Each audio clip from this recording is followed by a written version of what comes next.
Gulf కార్మికుల కష్టాలు తెలంగాణ ప్రజలకు ప్రత్యేకంగా చెప్పనవసరం లేదు. ముఖ్యంగా ఉమ్మడి కరీంనగర్, నిజామాబాద్ జిల్లాల్లోనే ఈ సమస్య ఎక్కువ.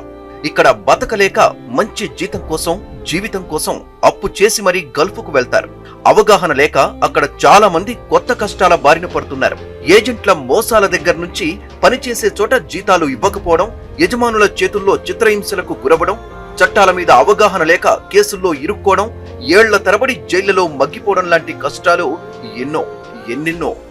ఇక కరోనా సమయంలో మన వాళ్లు అక్కడ పడుతున్న కష్టాన్ని చూడలేక మోదీ ప్రభుత్వం వందే భారత్ మిషన్ పేరుతో దాదాపు 70 లక్షల మంది కార్మికులను ప్రత్యేక విమానాల్లో స్వదేశానికి చేర్చింది. కేంద్ర ప్రభుత్వం ప్రవాసీ భారత్ బీమా పేరుతో ఈ ఎన్ఆర్ఐ సోదరుల కోసం 10 లక్షల జీవిత బీమా, ₹1,00,000 ఆరోగ్య బీమా, భార్యా పిల్లలకు 50,000 ఆరోగ్య బీమా, కేసుల్లో చిక్కుకున్నప్పుడు న్యాయ ఖర్చుల కింద ₹45,000 అందిస్తోంది. కేంద్ర ప్రభుత్వంతో పాటు గల్ఫ్ దేశాల్లో ఇబ్బందులు పడుతున్న మనవారి కోసం నిజామాబాద్ ఎంపీ అరవింద్ ఓ హెల్ప్ లైన్ సెంటర్ ను ఏర్పాటు చేశారు. ఈ హెల్ప్ లైన్ సెంటర్ ఆయా దేశాల్లో వివిధ కారణాలతో చిక్కుకుపోయిన వారిని స్వదేశానికి చేర్చడంలో సహాయం అందిస్తుంది.